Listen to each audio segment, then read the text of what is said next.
Assalamualaikum warahmatullahi wabarakatuh. Waalaikumsalam Eh, warahmatullahi Kami dari kelompok praktikum gelombang akan mempresentasikan praktikum gelombang terbaik yaitu Tangkiria bersama rekan-rekan saya, Mbak Anissa Dwi Febrianti dengan NIM akhir 083, Salsabila Aulia Najwa, NIM akhir 05, dan saya sendiri Alfiatur Rahmania, NIM akhir 031. Selanjutnya yaitu langsung ke pemaparan materi. Tujuan praktikum dari tangkiria ini yaitu mengukur panjang gelombang hasil pada tangkiria, menentukan frekuensi sumber getaran menggunakan analisis video, menghitung cepat rambat gelombang dari hasil pengukuran, memahami hubungan antara frekuensi dan panjang gelombang yang dihasilkan, dan mengamati bentuk pola gelombang yang terbentuk daripada tangkiria.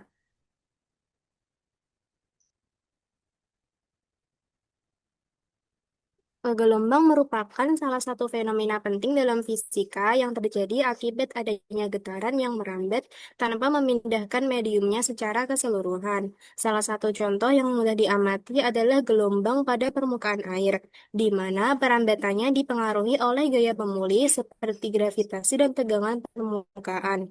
Untuk mengkaji gelombang air, salah satu alat yang biasa digunakan dalam eksperimen fisika adalah tangkir.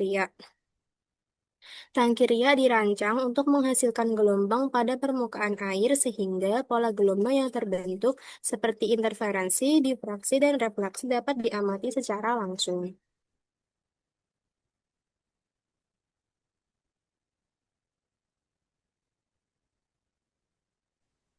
Oke, selanjutnya, praktikum tangkiriak dilakukan dengan mempelajari karakteristik gelombang permukaan air pada medium dangkal serta menganalisis hubungan antara periode.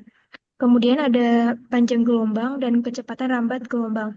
Nah, percobaan menggunakan tangkiriak ini dengan sumber getar periodik untuk menghasilkan gelombang air yang kemudian direkam dalam bentuk video. Nah, data hasil rekaman dianalisis menggunakan perangkat lunak tracker untuk memperoleh informasi gerak gelombang secara kuantitatif. Nah, hasil pengamatan menunjukkan bahwa nilai kecepatan gelombang meningkat seiring dengan pertambahan panjang gelombang. Sesuai dengan teori gelombang air dangkal, penggunaan tracker terbukti mampu meningkatkan akurasi pengukuran dan membantu visualisasi fenomena gelombang secara lebih jelas dibandingkan metode pengamatan langsung. Salah satu konflik utama yang muncul selama praktikum adalah munculnya gelombang refleksi dari dinding tangki, kemudian gelombang yang memantul menyebabkan interferensi dengan gelombang yang baru dihasilkan, sehingga data pengukuran amplitudo menjadi tidak konsisten di beberapa titik pengamatan. Kemudian, solusi yang diterapkan untuk mengurangi interferensi ini adalah dengan menambahkan lapisan peredam di sisi tangki atau penempatkan menempatkan pengukuran pada area tangki yang cukup jauh dari dinding, sehingga data yang diperoleh lebih representatif terhadap gelombang primer yang dihasilkan.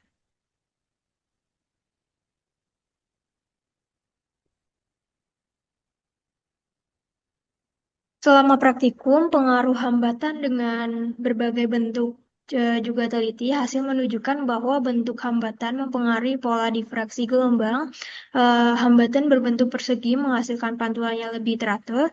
Nah, sedangkan hambatan berbentuk melengkung menghasilkan gelombang difraksi yang lebih kompleks.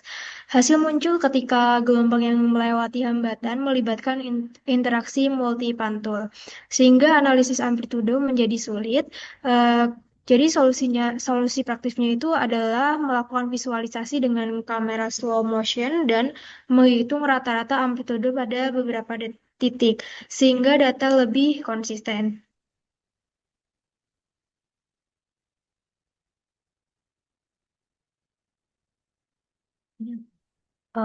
Hasil praktikumnya, yang pertama hasil pengamatan pola gelombang pada tangkir yak. Yang pertama ada pemantulan keping penghalang lurus dan panjang. Di gambar terdapat gambar sebelum diberi penghalang dan sesudah diberi penghalang. Kita memakai tiga variasi, yaitu keping penghalang lurus panjang, keping penghalang melengkung, dan difraksi celah tunggal atau keping penghalang lurus pendek. Selanjutnya, gelombang pada tangkir terdapat data yang diukur menggunakan software tracker. Seperti ini.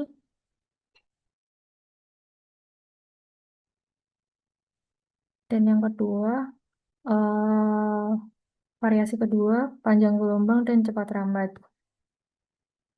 Dan untuk variasi ketiga, panjang gelombang dan cepat rambat. Untuk variasi keempat, variasi kelima, dan variasi keenam. Ini.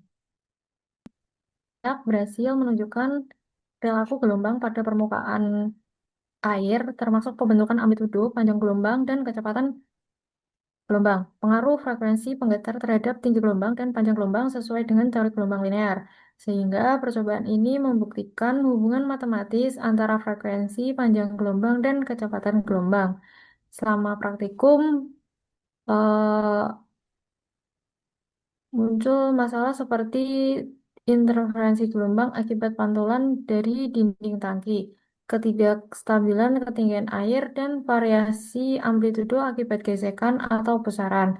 Solusi yang diterapkan seperti penggunaan peredam gelombang, penempatan sensor yang tepat, pengulangan pengukuran, dan pemrosesan data kuantitatif mampu mengatasi masalah tersebut sehingga data yang diperoleh menjadi lebih akurat dan representatif. Secara keseluruhan, praktikum ini menekankan pentingnya pemahaman fenomena gelombang dalam konteks hidrodinamika, sel- sekaligus melalui refleksi dan difraksi. Hasil praktikum ini memberikan dasar yang kuat untuk analisis gelombang air di lingkungan nyata serta menegaskan pentingnya metode pengukuran yang sistematis dan observasi kuantitatif dalam eksperimen fisika.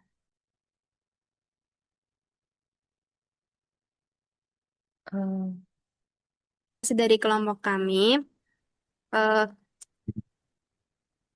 kami ucapkan terima kasih. Wassalamualaikum warahmatullahi wabarakatuh. Assalamualaikum warahmatullahi wabarakatuh.